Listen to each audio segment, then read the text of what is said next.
I'm Hannah Lissitor. I specialise in wills, probate, tax and trusts and mental capacity work, and I'm based in the Ryde office in Melville Street on the Isle of Wight.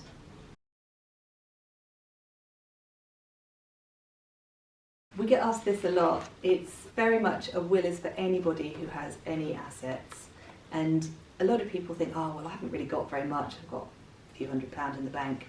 But what people often don't realise is the value of assets that they have should they die.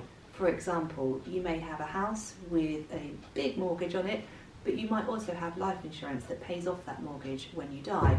So actually your house is worth more than you think it is when you pass away. People often have death in service benefits attached to their job, or maybe a pension pot that doesn't seem like very much at the moment, but actually is going to be passed on to beneficiaries when you die. A lot of pension benefits and death in service benefits are held in trust and fall outside of a will, but you do need to make sure that you've nominated the right person to ensure that it goes according to your wishes on your death. A will is going to cover any other assets that you hold, anything in your bank accounts, anything that you own in ISAs, any personal belongings that you have, and it's also going to set out your wishes in terms of what you might like to happen at your funeral. For example, would you want to be buried or cremated, or would you want your ashes scattered in a particular place, or would you want to be buried somewhere? The most important thing I find people ask me is, what's going to happen to my children when I pass away? And you can make arrangements in your will to appoint guardians to ensure that they are looked after your passing. The other thing that we often put in wills is a bit of care fee or inheritance tax planning by way of some life interest trusts or discretionary trusts, and we can also do some protection for vulnerable beneficiaries within a will.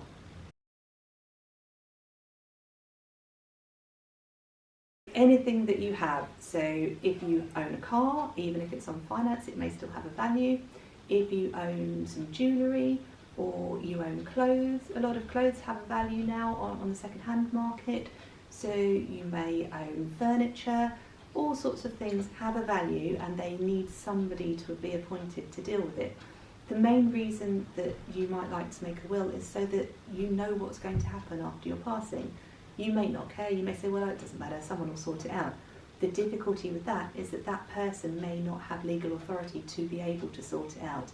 And if there is no will, it can often lead to lots of arguments between the people that you leave behind as to what should happen.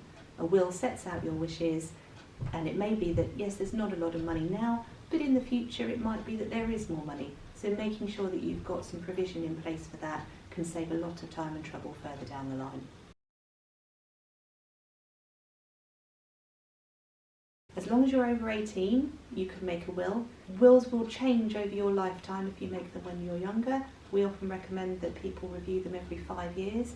It tends to be that people make a will when they've just bought a property, or they've got a significant amount of money in their bank account for whatever reason, but it can be done at any point from the time that you turn 18.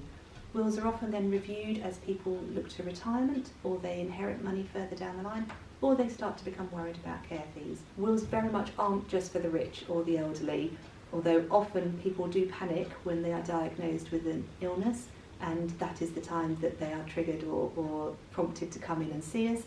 It is always better when you're doing any sort of legal planning to do it when you are well and able to be objective and to really have the time to think through your wishes, because at that point there is no pressure, there's no need to worry about it. It's just something that you're able to do to make sure that you know what's going to happen after your passing. For a lot of people, knowing what's going to happen can make an illness or a terminal diagnosis that bit more bearable, knowing that their family is looked after.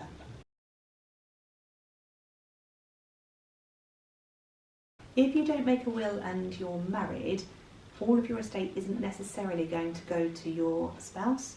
This is a common myth that we hear a lot. The intestacy rules determine who is going to get the estate, but there's something called a statutory legacy, which has recently, in July of 2023, been updated. So the amount that you can pass between a spouse is now £322,000. Any assets that are held in joint names will pass automatically, and any assets that are held outside of the estate in a trust will pass according to the nomination that was made with the trust, or according to the trustee's discretion. When you are a married couple, and you receive the statutory legacy of £322,000, the remaining estate is divided equally between the children, which is not necessarily what most people think would happen. This may be what you would like to happen, but it is better to be sure that your wishes are followed by making a will rather than leaving it to chance. It is always possible that the intestacy rules could be changed, and you need to make sure that you know exactly what's going to happen when you pass to be able to protect your loved ones.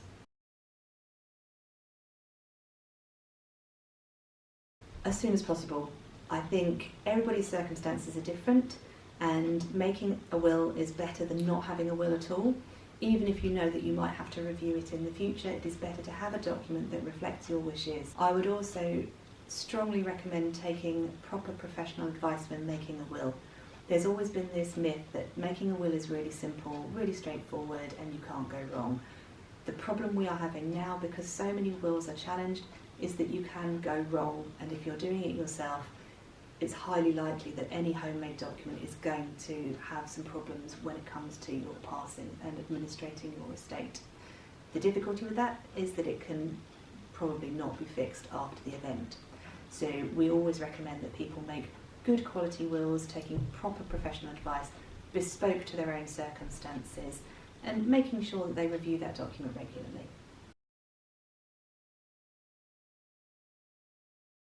The important thing for us is that we know here at Churches we are highly qualified professionals. We have passed lots of exams, lots of specialist qualifications to ensure that we give the best possible advice and the best possible service to you when you need this. We will make sure that we spend time with you, get to know your family circumstances, and that we can provide solutions and practical tips to make the document work best for you and your family. We offer a fixed fee service, so you know upfront what you're likely to pay.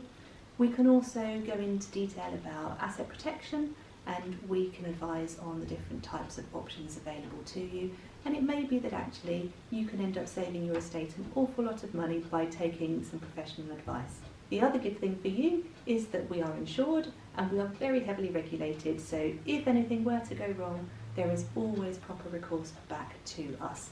So when you do it yourself, there is no recourse.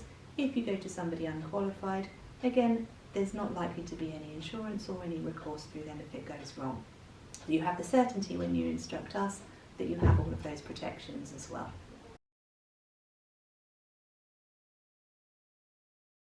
So we offer a fixed fee service depending on what level of will you need.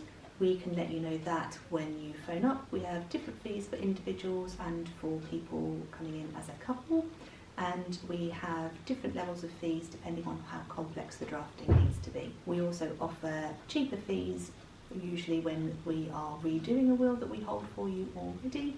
So please contact us if you have any questions about our fee structure.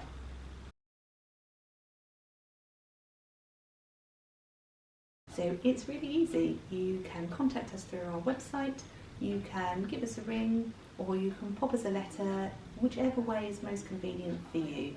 We regularly deal with people who have all sorts of difficulties, people who have disabilities and struggle to communicate in a particular way. We can offer all sorts of different methods of communication. We offer free home visits. We will come out and see you in your home to make sure that you are as comfortable with the process as possible.